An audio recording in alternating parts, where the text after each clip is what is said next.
Forgive Me Father was one of the most visually distinct FPS games that I've ever played and reviewed. When I played the first one, I had some criticisms and some positives as well. Now, as I've played the initial early access for Forgive Me Father 2, I have to say that I think I'm coming away feeling tentatively much more positive about the game, with some caveats that I need to get into, which is both for the developer and for anyone prospectively wanting to buy the game. So as I break down into my usual review categories of the story, the gameplay, the visuals, and the sound designs, I'm going to try to keep in mind the development roadmap of what is going to be added and what's not just missing, while also still trying to make it clear if the game is worth it to you as a consumer now. So starting with the story, there's really not much going on right now in the current version. The lack of story cutscenes make the game feel even more retro than I believe it was ever truly intended to, and it will be a lot better at full release. Unfortunately, at this point, the only semblance of story that can be gleaned is a sense of progression through the levels. I'll get into those more in a moment, but for now, I want to keep it simply that the story isn't where most will want it to be, with missing things like voice acting, story items, and collectibles, and those are all going to be coming with the full release, which as of right now, I'm not exactly sure when that's going to be. And I know that's really quick, and usually on these aspects, I would ding it more for missing a story, but as of right now, that's not what we're here for. What you are going to get in this current point of the game is the play. And as someone who played the hell out of the first game, I gotta say, Forgive Me Father 2 gets a lot of that right, so much so that as a way to kind of counteract the lack of story, one thing I want to talk about is the fun factor, but once I've talked about everything else, I'll get into that at the end. The main gameplay loop is quite literally you make it to the end of the level. Now, in order to do so, you may have to kill some things in order to pull a lever or find a key to a color-coded door. It's very Doom, and it makes my caveman brain very, very happy. Now, of the 10 levels that I did play, I walked away liking most of them. The game's ability to utilize visual identity along with tight claustrophobic spaces really works well when thrown up against some of the more wide open arenas that you can find yourself in. Level design is far more vertical with a bigger emphasis on platforming. Even in more plain levels, there's secrets that can be found from jumping around, and I love it especially considering the fact that the jumping feels probably some of the best and most coordinated I've ever seen in an FPS. And I don't say that lightly. If I had to criticize anything about the levels themselves, there was a bit of a samey feel to some of the areas, and they weren't impossible to navigate, but they definitely felt a bit monotonous at times, which was a bit of a bummer, especially when you are kind of backtracking, specifically on the level I'm talking about. Next up, I wanted to talk a little bit about the combat itself. I love the power trip that is the enemy encounters of Forgive Me Father 2. I mean that in the absolutely best way, as I jumped around cheese grating enemies with a knife or postpartum aborting a fallen priest with a shotgun. Though I will say that some of the guns do feel a bit uneven as far as damage goes. For instance, the revolver packs just as much of a punch as a shotgun for most enemies, even at a closer range. Now, I will say I have to praise the inclusion of reloading in the game as opposed to the first one. As in the first game, you only had an ammo counter where it was like a big number, you just shot your way through it. Didn't matter if you had a 6-shot revolver or not, you could just keep blasting. But in Forgive Me Father 2, you have set clip sizes that you need to take into consideration while going into combat. This really forces the player to strategize and even swap weapons mid-combat in order to stay afloat and not drowning in enemies and their blood. It's these moments that the game does feel at its best, as you blast through some unfortunately far too similar enemies. The melee-focused enemies and most range enemies die far too quickly to feel any different at all with how you want to deal with them. Props to the hazmat guys and the shield boys though, as they really stand out. And if the first game's anything to go off of, I'll be looking forward to some flying enemies in the future, as well as just more variety as we enter the third and fourth acts that are going to be completed upon the game's full release. Now, when you aren't fighting, there's really only one thing that you can do: hanging out in a mental asylum, which, as you know, is America's favorite pastime. No, but the hub area that you can retire to is really cool with a lot of potential. You can buy perk cards to equip on your character, which are pretty standard issue as far as, more damage, things like that, taking more protection. And I'm really excited to see what new ones they get added into the game later. But in the other shop, you can also buy variations of the weapon types that you've already found, such as a double barrel shotgun or a larger capacity but lower damage pistol, as opposed to the revolver and the regular shotgun. Now, don't get me wrong, I like this system of buying variations of guns. I just don't love it.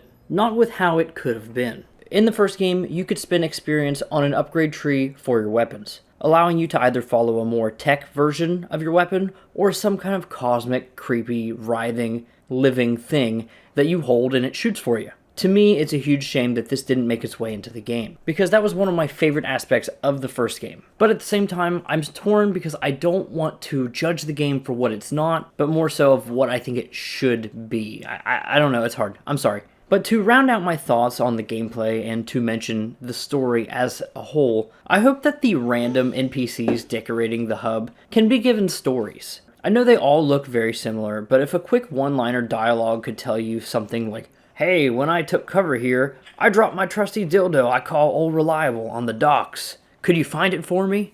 And then of course when you're ever in the dock missions, you could go and find the item, and then bring it back here to the hub, similar in style to something like Dark Souls or Bloodborne, where you fetch items just to bring them back to the hub characters for some story details. This would, outside of getting better collection rate scores on levels, also give players a reason to replay these levels if it's something that they hadn't unlocked yet. But with all of that said, I love the feel of the game. It can't be overstated how well it feels to be in the heat of combat and dropping enemies left and right and up and down and in and out and to and fro and so on and so forth. It's great. I think a big reason the game has the identity that it does is the atmosphere afforded by the visuals and the sound design. And right off the bat, while I thought Forgive Me Father had a really good visual style and identity to it, I think Forgive Me Father 2 is a huge visual upgrade. They leaned even further into that classic comic book style, with more defined and bold edge lines, something more that you'd expect to see from an old school Telltale game if I'm being honest,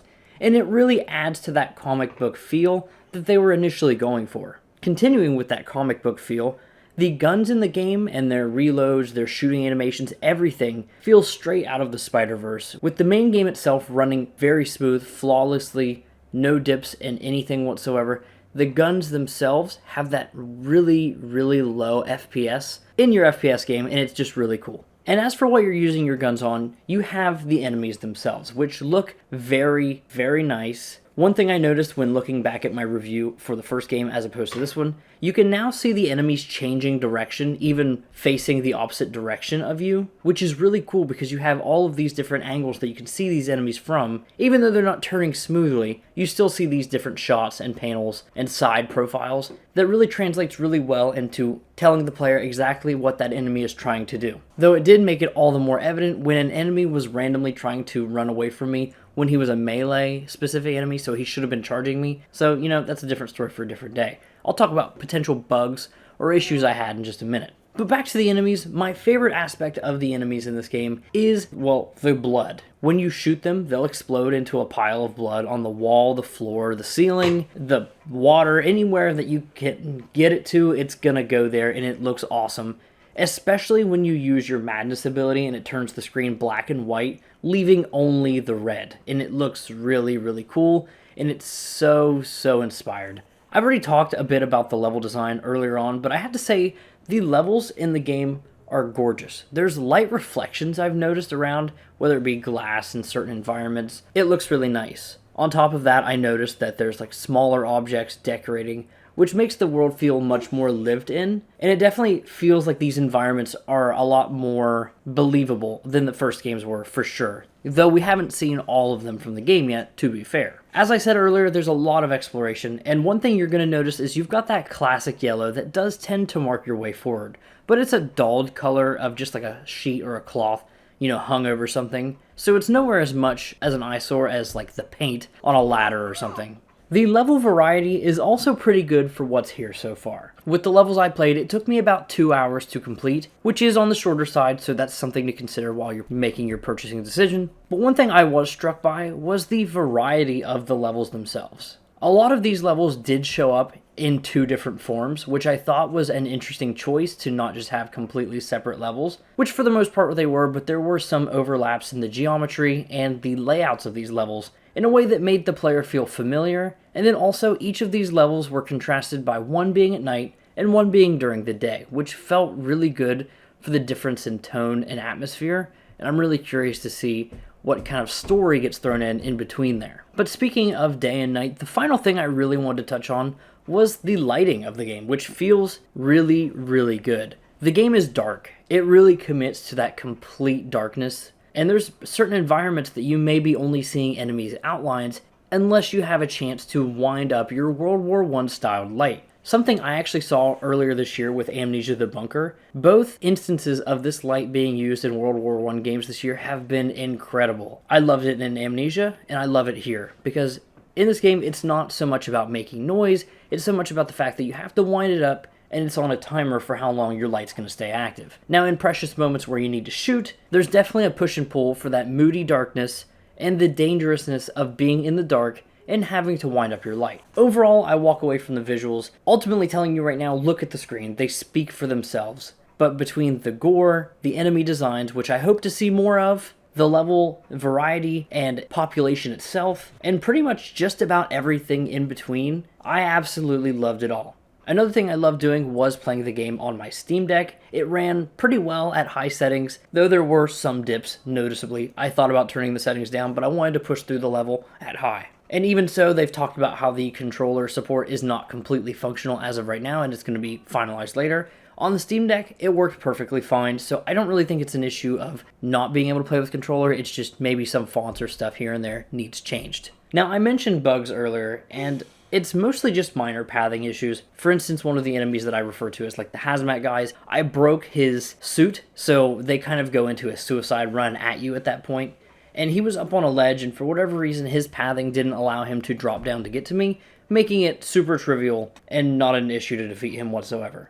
And then, as I mentioned earlier, with the side and back profiles of enemies, there's plenty of times that you notice that certain melee enemies will just run away from you briefly and then, turn back around to try to get to you. I don't know if that's because there was a certain bit of pathing that was blocked out or what, but I really hope it's not.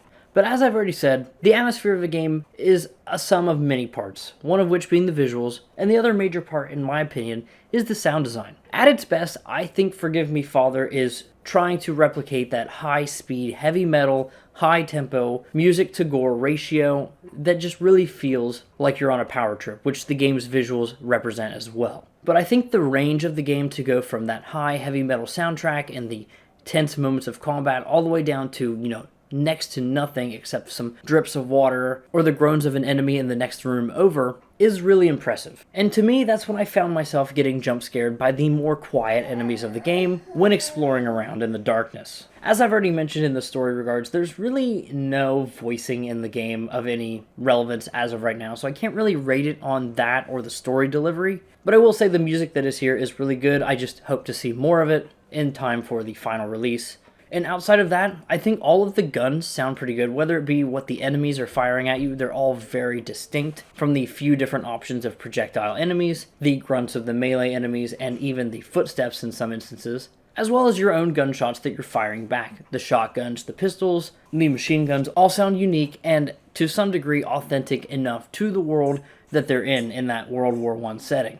And now to round out, I want to do a little bit of a summary in a way to talk about the game's feel, and then I will let you go. Forgive Me Father 2 is a fun game in its current early access release. While the story is currently absent, and a bit of a bummer as someone who enjoys a good comic cosmic horror tale, I'm happy to say that the gameplay feels better than ever with fun, if a bit overpowered, weapons. This is supported further by a strong visual art style, as each enemy sprite has side and back profiles now, levels are dark and moody at night, glowing during the day, and beautiful animations and particle effects pretty up all of those nasty combat sections. Throw in some heavy metal music and you've got yourself a game that can go from mood to doom at any moment. At its early access price, I believe Forgive Me Father 2 is in a great place technically, mechanically, and even tonally. However, with a runtime of less than 3 hours and a non-existent story, I find it hard to recommend if you want a complete experience at this time. However, if a good FPS is what you want, I'm sure getting in early will be well worth seeing this game develop in the coming months, as I'm excited to do so myself. And with that being said, my name is Falling Hurts, thank you so much for watching, and if you want to see those updates as they come, consider subscribing, and they'll be here, as well as reviews to other games like this, on a larger and smaller scale. Thank you for watching, goodbye.